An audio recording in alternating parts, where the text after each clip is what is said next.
फिर से मैं आप सभी के सामने उपस्थित हूँ बेहद महत्वपूर्ण टॉपिक के साथ। और आज हम बात करने वाले हैं भारत में जो गर्भवती महिलाएं हैं और जब बच्चों का जन्म होता था उस समय बहुत सारी महिलाओं की डेथ हो जाती थी। तो ये जो मातृ मृत्यु दर जिसे हम लोग कहते हैं, इसी मातृ मृत्यु दर में कमी आई है। सरकार ने ये डेटा शो किया है और ये बताया है कि भैया हम लोग एक बेहतर काम कर रहे हैं इस दिशा में, लेकिन आज भी कुछ स्टेट ऐसे हैं, यहाँ पर दो कैटेगरी में आपके स्टेट्स डिवाइड किए गए, जो बहुत अच्छा परफॉर्म कर रहे हैं इसी चीज में, और कुछ स्टेट्स ऐसे हैं जो आज भी बहुत ही निम्न स्तर पर मौजूद हैं, जबकि वहां पर हेल्थ इंफ्रास्ट्रक्चर की हम बात करते हैं वो भी मजबूत किया जा रहा है। स्टेट गवर्नमेंट योजनाएं चला रही है, सेंट्रल योजनाएं वहां पर लागू होती है, फिर भी खासा कोई बदलाव देखने को नहीं मिल रहा है।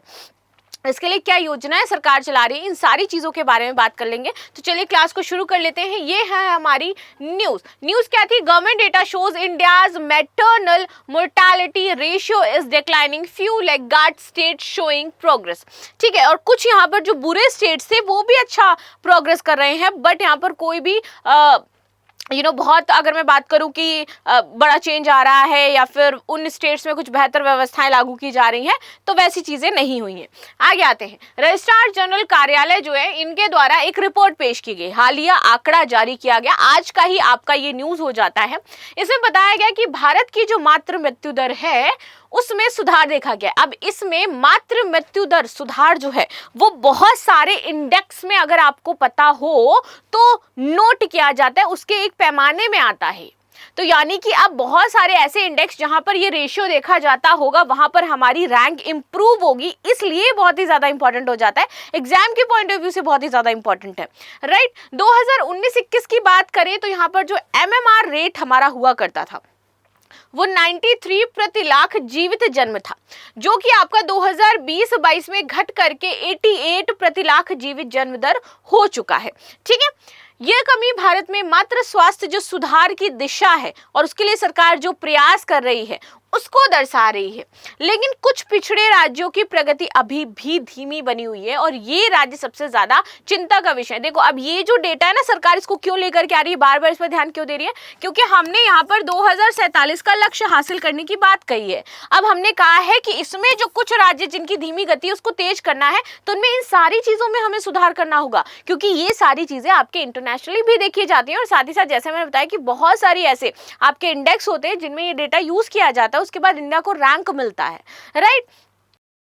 आगे इसी से संबंधित जो चीजें हैं उसको मैंने नीचे विस्तृत पूरा चर्चा किया है, तो इस पर बात करते हैं। भारत में जो मातृ मृत्यु दर है इसकी कमी के बारे में राष्ट्रीय स्तर पर प्रगति देखेंगे। 2019-21 में जो MMR था वो 93 से 2020-22 में 88 प्रति लाख जीवित जन्म दर तक कम हुआ है, जो लगभग आपका 5.4% की कमी हमें दर्शा रहा है।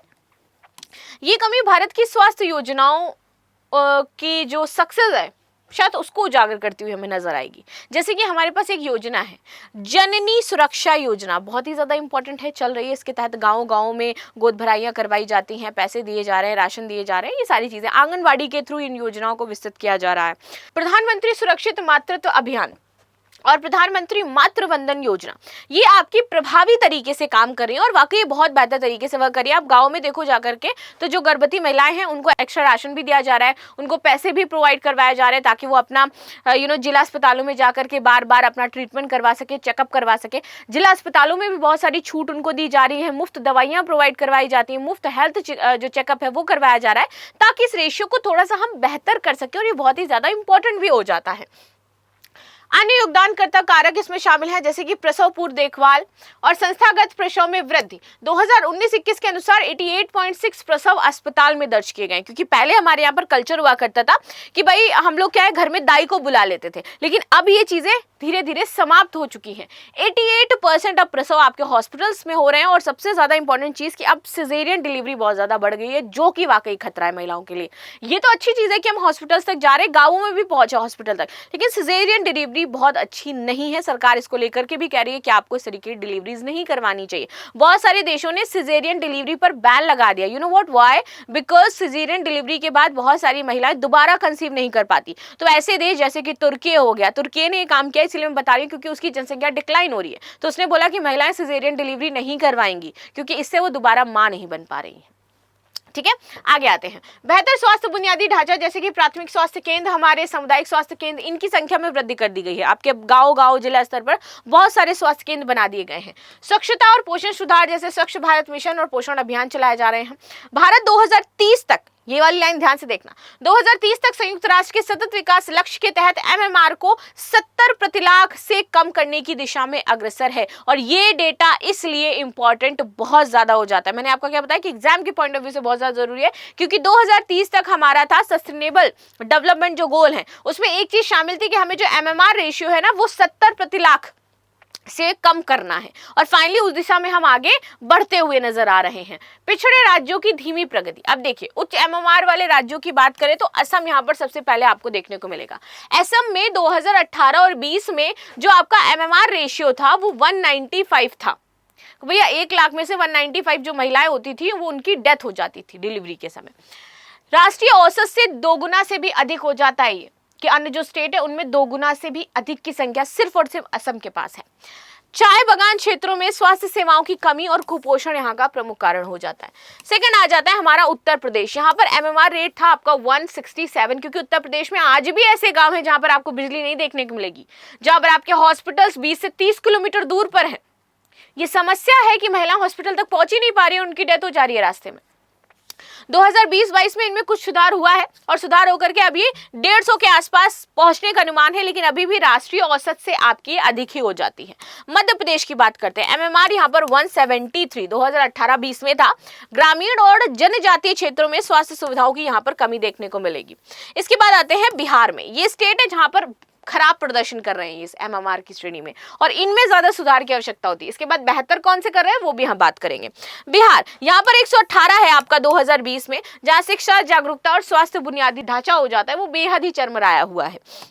छत्तीसगढ़ 160 है और राजस्थान में 141 हो जाता है। राष्ट्रीय औसत से ये सभी राज्य आपके पीछे हो जाते हैं। चुनौतियां क्या है? चुनौती सबसे बड़ी ये है कि स्वास्थ्य सुविधाओं की यहाँ पर कमी है, गांवों तक वो स्वास्थ्य सुविधाएं नहीं पहुंच पा रही है। सरकार प्रसार कर रही है, योजनाएं लेकर के आ रही है, इंफ्रास्ट्रक्चर बिल्ड करने की भी बात करें, because corruption is so high and that's why जहां पर हमने ये प्रस्तावित होता है कि भैया 2 स्वास्थ्य केंद्र बनेंगे, वहां पर हम देखते हैं कि एक तो बड़ा स्वास्थ्य केंद्र बन गया है, दूसरे के नाम पे खाली बर छोटा सा वो खाना पूर्ति करके इमारत खड़ी कर दी गई है, वहां पे और कुछ है नहीं। तो इस तरीके से दिक्कतें आ रही हैं वहां पर। सामाजिक आर्थिक कारक की बात करें तो लोग गरीबी बहुत ज्यादा है, अशिक्षा है, लोग अभी भी तंत्र मंत्र इन सब चीजों पर ज्यादा ध्यान देते हैं। लैंगिक असमानता एक सबसे बड़ा कारण इसमें हो जाती है कि बार बार महिलाओं को प्रेशराइज किया जाता है गर्भवती होने के लिए, और इस वजह से भी बहुत सारी महिलाओं की डेथ हो जाती है, क्योंकि वो पीड़ा जो वो गर्भ के समय झेल रही होती हैं। अभी जो हम आप बात कर रहे हैं ना, आप देख रहे हो, मैं बता रही हूं, हम उसे इमेजिन भी नहीं कर सकते वो कितनी दुखदाई दर्ददाई होती है। और जब किसी महिला को लगातार लड़कियां हो रही हो, 3 लड़कियां हो गई, 4 लड़कियां हो गई, क्योंकि ग्रामीण समाज में पढ़ा लिखा नहीं है, उसको तो और बच्चे चाहिए, उसको बच्चा तब तक चाहिए जब तक उसको लड़का नहीं हो जाता है। वो महिला जिसको अच्छा खान पान नहीं मिल रहा होगा, और ये काम कौन करेगा? जो गरीब वर्ग होगा, अशिक्षित वर्ग होगा। तो ऑलरेडी वो गरीब है, आप समझिए कि उसने बच्चों को जन्म दिया है, उस समय उसका स्वास्थ्य कितना बेहतर होगा, कितना उसने खान पान ये सारी चीजों का ध्यान रखा होगा, और आप बार बार उसको प्रेशराइज कर रहे हो बच्चे पैदा करने के लिए। एट द एंड जाकर के वो महिला दम तोड़ देती है। ये सबसे बड़ा कारण हो जाता है हमारा इस वाली चीजों में, उनको प्रॉपर स्वास्थ्य सेवाएं नहीं मिल सकती हैं।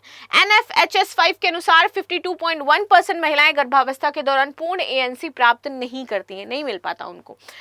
कुपोषण एनीमिया 57% गर्भवती महिलाएं आपकी एनीमिया का शिकार होती है, खून की कमी होती है बॉडी में। वैसे भी महिलाओं में खून की कमी होती है, गर्भवती महिलाओं में खून की कमी एक बहुत बड़ी समस्या है। इसीलिए कहा जाता है कि whenever you are pregnant you have to take good food, you have to take healthy foods and must add it like pomegranate and beetroot. These are food जो आपकी बॉडी में ब्लड को बढ़ाएंगे, राइट। इस वजह से भी गर्भवती महिलाओं की डेथ हो रही है। प्रसवोत्तर देखभाल नहीं मिल पाती है, कमी है। अब जैसे मैं बताया कि वो गरीब वर्ग है, उसको नहीं पता, उसको लड़का पता है, अब वो बार बार कहेगा भैया बच्चे को जन्म दो, वो प्रेग्नेंट होगी प्रसवोत्तर, लेकिन जो उसको देखभाल मिलनी चाहिए। 68% महिलाएं इसलिए मर जाती हैं इन इंडिया क्योंकि उसके बाद जन्म देने के बाद उनको वो बेहतर खाना नहीं मिल पा रहा है, स्वास्थ्य सुविधा नहीं मिल पा रही। जन्म देने के बाद यहाँ पर मालिश की जाती है, बच्चे की मालिश की जाती है, जो जन्म देती है माँ उसकी मालिश करवाई जाती है, उसको बहुत सारी चीज़ें हेल्दी खिलाई जाती है ताकि उसकी बॉडी रिकवर करे, क्योंकि ना जाने कितनी नसें जो है उसकी वो सिकुड़ जाती हैं, दिक्कतें होती हैं। तो प्रसव के 1 महीने के भीतर आपकी 68% महिलाएं मर जाती हैं क्योंकि उनको बेहतर सुविधा नहीं मिल रही होती है। 60% महिलाएं प्रसवोत्तर जांच नहीं कराती हैं, इस वजह से उनको दिक्कतें हो जाती हैं और वो मर जाती हैं। प्रगति में अंतर अब देखो आप, उन्नत राज्य जो है, स्टेट्स जो है, उनकी बात कर लेते हैं। केरल आता है इसमें। केरल में जो MMR है मात्र 30 है। Can you imagine the difference between Assam and Kerala? 1 lakh में सिर्फ 30 महिलाएं यहाँ मरती हैं, और वहीं हमने देखा असम में जहां पर 1 लाख में 195 महिलाएं मर रही है। What is the ratio? And that ratio tells about कि कैसे यहाँ का इंफ्रास्ट्रक्चर होगा और कैसे उस स्टेट का इंफ्रास्ट्रक्चर होगा। तमिलनाडु की बात करें मात्र 58, महाराष्ट्र की बात कर लेते हैं 38। इन जैसे राज्यों ने जो SDG लक्ष्य था हमारा 70, उसको हासिल कर लिया। भाई कम है, उससे बहुत कम है। ये स्टेट्स हासिल कर चुके हैं, लेकिन हम अभी तक यूपी की बात कर रही हूँ मैं, यूपी में भी 167-61 के आसपास है। ये बहुत बेहतर नहीं है। क्षेत्रीय समानता आप देखते हैं, दक्षिण पश्चिमी राज्यों की तुलना में पूर्वी और जो उत्तरी राज्य हैं, विशेष रूप से आपके EAG राज्य यानी कि इंपावर्ड एक्शन ग्रुप जो होते हैं, वहां पर MMR अधिक है। EAG राज्यों में MMR 2020-22 में 100 से 150 के बीच अनुमानित है। ग्रामीण और शहरी अंतर की अब बात कर लेते हैं हम। शहरी क्षेत्रों में MMR 67 है और ग्रामीण क्षेत्रों में 97 है। ऑफकोर्स ये आपको ज्यादा ही देखने को मिलेगा क्योंकि ग्रामीण क्षेत्रों में आपकी स्वास्थ्य सुविधाएं उतनी बेहतर नहीं है। सरकारी प्रयास क्या हो रहे हैं? नीतिगत हस्तक्षेप की बात करते हैं। जननी सुरक्षा योजना हम चला रहे हैं, जिसके तहत हमने देखा कि हमने आर्थिक प्रोत्साहन की जो मदद है उसको बढ़ा दी। 2005 और 6 में 38% की वृद्धि हुई। 2019-21 तक हमने 88.6% की यहाँ पर तकनीकी प्रसव जो है वो कराया और उसमें वृद्धि करवाई है। प्रधानमंत्री सुरक्षित मातृत्व अभियान, हर महीने की 9 तारीख को मुफ्त प्रसव पूर्व यहाँ पर आपकी जांच होती है। लक्ष्य की बात कर लेते हैं। प्रसव जो कक्षा है, ऑपरेशन जो थिएटर है, उनकी गुणवत्ता हमें बढ़ानी है।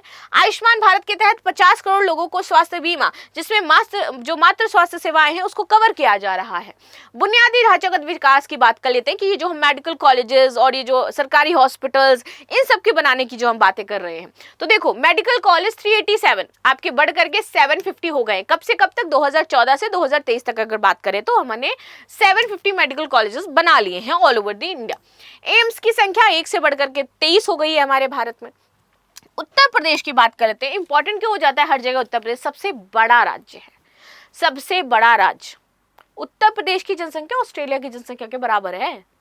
चलो, 89 नवजात स्थिरीकरण इकाइयां यहाँ पर आपकी लगाई जा रही हैं और 184 नवजात शिशु देखभाल इकाइयां आपकी स्थापित की गई हैं। मानवीय संसाधन, आशा और आंगनवाड़ी कार्यकर्ता जो है, इनकी संख्या में वृद्धि की जा रही, क्योंकि इनके थ्रू गांवों तक जो बेहतर चिकित्सा सुविधा या फिर बेहतर खान पान या फिर अन्य सुविधाएं पहुंचाना वो आसान है और इसके थ्रू काफी लोगों को यहाँ पर हेल्प मिल पाती है। चुनौतियां और सुझाव इसके लिए क्या हो जाते हैं, चलो ये समझते हैं। चुनौतियां ये है कि जो असम और उत्तर प्रदेश जैसे राज्य हैं, यहाँ पर कैसे चीजों को बेहतर किया जाए। यहाँ पे भारी स्वास्थ्य कमियां हैं। भारत में प्रति 10,000 जनसंख्या पर केवल 17 प्रशिक्षित मिडवाइफ हैं, जो WHO के मानक 40 से बहुत कम हो जाती हैं। WHO का मानक है 40 होनी चाहिए, इन इंडिया हमारे पास मात्र 17 है। आगे बात करते हैं। ग्रामीण क्षेत्रों में आपातकालीन प्रसूति देखभाल सुविधा नहीं उपलब्ध है। सामाजिक रूढ़ियां, कम उम्र में विवाह कर दिया जाता है। कम उम्र में लड़कियां आपकी जो चाइल्ड बर्थ है वो उस चीज को नहीं सह पाती हैं और इस बार बहुत बार डेथ हो जाती है महिलाओं की। ये सबसे ज्यादा इस चीज को प्रभावित करता है। सुझाव, उच्च MMR वाले राज्यों में मोबाइल मेडिकल यूनिट और टेलीमेडिसिन का हमें विस्तार करना चाहिए, जिससे हमें तुरंत सुविधा मिल पाए, मोबाइल पर हमें सारी चीजें उपलब्ध हो जाएं। आशा कार्यकर्ताओं और प्रशिक्षण और वेतन में उनके सुधार करो। क्या आप जो भी आशा कार्यकर्ता ला रहे हो वो काम इसलिए नहीं करी क्योंकि आप 2,000-3,000 रुपए उन्हें दे रहे हो। 2-3 हज़ार रुपए के लिए जो आप महीना उन्हें प्रदान करो, वो क्यों इतनी मशक्कत करेंगे और जाएंगी जाकर के, इसलिए वो काम नहीं करती। कुपोषण और एनीमिया से निपटने के लिए हमें लक्षित पोषण कार्यक्रम चलाने चाहिए। ग्रामीण PHC में 24/7 की आपातकालीन व्यवस्था हमें दर्ज करानी चाहिए। 2020-22 में यहाँ तक हम आ गए हैं। डिक्लाइनेशन तो हमने बहुत ज्यादा देख लिया, लेकिन अभी भी औसतन यहाँ पर माना जा रहा है कि हम 90 के आसपास मौजूद है और यहाँ पे लोगों की डेथ हो रही है। जो राष्ट्रीय जनरल कार्यालय है उसके आंकड़ों से तो पता चला है कि स्थिति ठीक है, लेकिन असम, उत्तर प्रदेश और मध्य प्रदेश जैसे जो राज्य हैं अभी भी आंकड़ों से बहुत ज्यादा, हमारे लक्ष्य से बहुत ज्यादा पीछे हैं, क्योंकि बुनियादी स्वास्थ्य सुविधाएं हैं नहीं। इसमें सुधार की बहुत ज्यादा आवश्यकता हो जाती है और हमें लक्षित राज्य देखने चाहिए, विशिष्ट राज्य योजना और डेटा से अधिक जानकारी इकट्ठा करके हमें इनके लिए अलग से योजनाएं चलाने की आवश्यकता है, तब जाकर के हम इस लक्ष्य को शायद प्राप्त कर सकते हैं। ये थी हमारी न्यूज जो हमने डिस्कस करी। बाकी आपकी क्या राय हो जाती है जरूर बताइएगा। मिलते हैं नेक्स्ट क्लास में, तब तक के लिए धन्यवाद। लाइक शेयर सब्सक्राइब करना बिल्कुल भी ना भूलें and thank you so much.